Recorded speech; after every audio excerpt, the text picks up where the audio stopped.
was climbed to the top of the Golden Gate Bridge, trained with the Olympic luge team, gone whitewater rafting, and cheated death while paragliding. But nothing gives her a bigger thrill than her job as a female firefighter. She's written an amazing book called Fighting Fire. Please welcome Caroline Paul.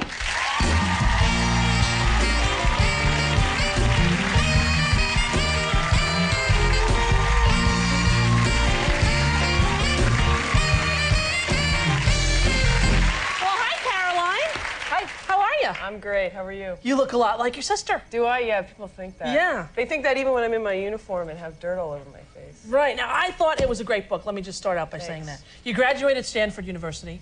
Not an easy school to get into. Never mind graduate Easy to graduate from, but not hard to get into. Oh, it is? Yeah, they don't fail anybody there. Oh, no kidding. Yeah. Oops. I probably couldn't get in, but... So you graduated and you were doing a lot of other things. And then tell everybody how you came to find firefighting as a career.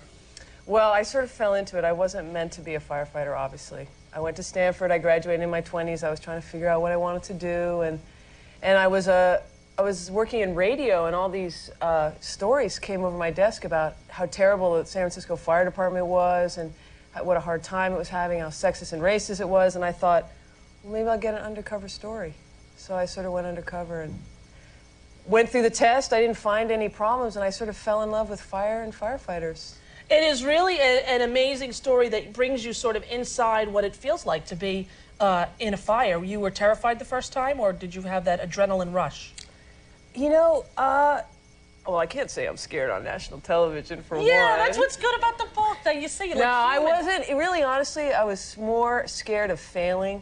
You know, as a woman, there were only 15 women. There were 1,500 men. Right. And so you were scrutinized, and wherever you went, people would stop and stare what you were doing. You felt like you were holding the weight of womanhood on your shoulders. So I didn't really feel fear of fire, which is probably stupid, but I was definitely, you know, fear of shame.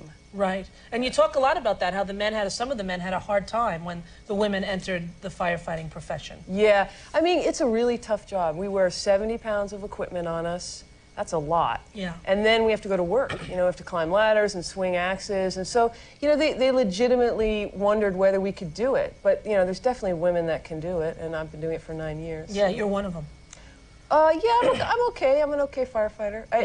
I love it. Do you still drive the truck? You're talking there about that you drive the truck for a while. Yeah, I drive. People hate it when I drive. They do? Oh, Why do they hate it? In fact, it's really embarrassing when the guys have sort of read the book, and one guy said, hey, he was with me when I first got in. He said, how come you didn't include that story about when you backed the fire truck right into the firehouse wall?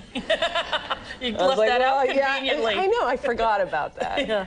It is very gut-wrenching when you talk about, there's a story about you're looking for a young boy. You see the father outside the fire, and he doesn't speak English, but he points and says, my son is in there.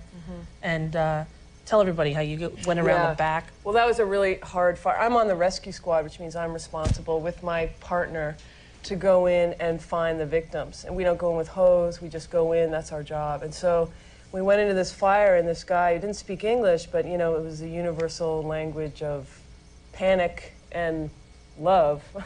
I knew that he had lost his son, and he was pointing to the back, and there was fire everywhere, so we couldn't get through. And we had this terrible time trying to get in, and all the time we know that there's this baby in there.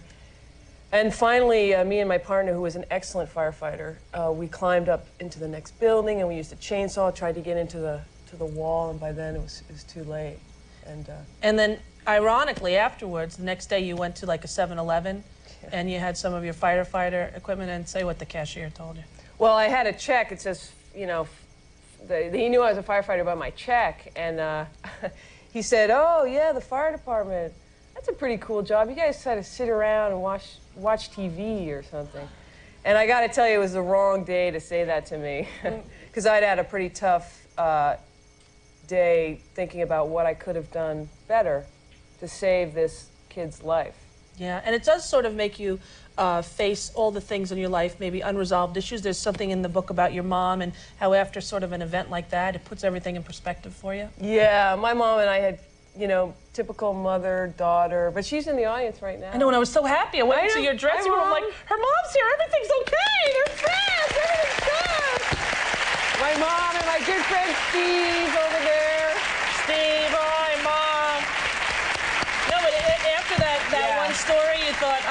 to go try to mend some fences? Well, what had happened was I was called to a train station in San Francisco. They said there was a woman hit by the train. She was 2 cars back. Underneath the train. She was under the train, 2 cars back. Now, this is the sort of thing you don't want to deal with because there's HIV, there's hepatitis B, there's going to be parts everywhere. You're going to have to be picking up pieces. It's not going to be nice. But in San Francisco, you always want to be the first to do anything. You want to be the first to do the work. And so I really wanted, some part of me didn't want to be, but the other part of me wanted to be the first to try to get to this body. So we all crawl under, and I ended up being the thinnest. So I'm the only one that can get under the train anyway, and I have to take off all my gear to do it. I mean, this person was she had been run over. And so I'm crawling the whole time. I keep thinking, you know, is there going to be an earthquake now? Did someone forget to turn the 3rd rail off? I mean, it's scary, but you want to be, you know, the first one. Well, you want it to be. I don't think everyone wants to be. You act like that's universal. Everyone wants to be the first one to get to the dead body. I mean, I don't know that that's universal. I think that's why you're able to do it so well. Well, at any rate, what happened was I crawled there, and it just so happened that this woman fell perfectly between the 3rd rail and the train wheel. I mean, it was incredible. She had this much of possibility of being electrocuted and this much possibility of being cut in half. She was completely unharmed. And I thought, wow, I mean, this is a sign. Miracles don't happen very much. Life is short. I better call my mom and make things better. And I'm glad you did. I have to say, I'm so codependent. Yeah, the whole night, I'm like, I hope everything's okay with her and her mommy. I'm like a loser. But I have to tell you that it is a very riveting book. It really is. Thanks. And I saw the picture in People magazine and the Beautiful People issue of you and your sister. Look at how cute this is.